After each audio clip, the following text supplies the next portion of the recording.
Hey, what's up everyone? GamerGuy7Aces here, and it's time for an encore of my Sonic Mania Plus theory. The theory I did on Mighty and Ray was quite the revelation, wasn't it? The fact that Sonic and friends are stuck in an infinite loop that they can't get out of, and Mighty and Ray are just illusions, was definitely disheartening for some, especially since Sonic Mania was such an awesome game, even rivaling Sonic 3 and Knuckles. Now, in my theory, I said that Dr. Eggman was behind it all and was the one using the Phantom Ruby. But one fan by the name of MSO Game Show called my attention to something else I may have overlooked. What if Dr. Eggman wasn't behind any of the events of Sonic Mania Plus at all? What if the Heavy King was the mastermind this time? Let me explain. In the bad ending of Sonic Mania Plus, instead of the Phantom Ruby opening a portal, you see the Heavy King come and collect it by inserting it into the scepter. The ending also shows the Heavy King, not Eggman, juggling the Chaos Emeralds. It's interesting how the whole thing circles around the Heavy King, doesn't it? Furthermore, did you also notice you don't fight the Phantom King in Encore mode? What if this is because the Phantom King doesn't need to seize the Phantom Ruby from Eggman anymore because he already has it, regardless of whether or not you collect the Chaos Emeralds?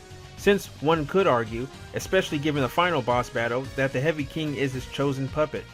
In fact, on that topic, my theory was that Ray and Mighty are illusions. But what if Eggman's presence in Encore is also an illusion? It would actually make sense since the entire Encore story mode seems to circle around the Ruby and Heavy King and not Eggman. Minus the illusions, this is very similar to Sonic 3 and Knuckles, where a character goes through the same levels again with minor differences after the main story is finished. For example, Knuckles goes through all the levels Sonic and Tails did minus the Death Egg, and fights all the same bosses, except it's not against Dr. Eggman this time. It's one of his minions, a stubborn egg robo who even manages to steal the Master Emerald, just like how the Heavy King tried to steal it. It's almost uncanny how this all comes together. And speaking of the Master Emerald, is discolored and is purple instead of green in Encore mode, once again showing us that something isn't right. It has the same color as the Phantom Ruby, showing us that this is all an illusion, and Sonic, Tails, and Knuckles are at the point of no return. I also find the good ending of Encore mode a little interesting. At the end, when they're all eating ice cream and he appears with a large sundae, I think at that point he has already overridden the entire program of the Phantom Ruby's illusions. Because if he wanted to attack them, he would have lunged at them with his scepter in hand, or something else.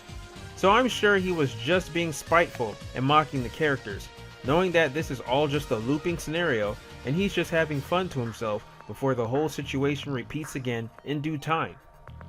It's crazy, isn't it? Well, until we get another sequel to Sonic Mania Plus, this is classic Sonic's future now. At least for now. So, what do you guys think about this?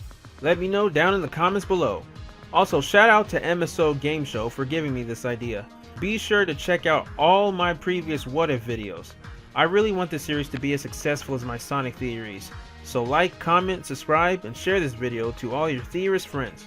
And if you haven't already, check out my previous Sonic theories that have revolved around the Phantom Ruby, like The Untold Story, Infinite vs. Mephiles, and of course, the recent Mighty and Ray theory I did. But I'm sure you all have seen those. Anyway, thanks for tuning in, and until next time, swag out.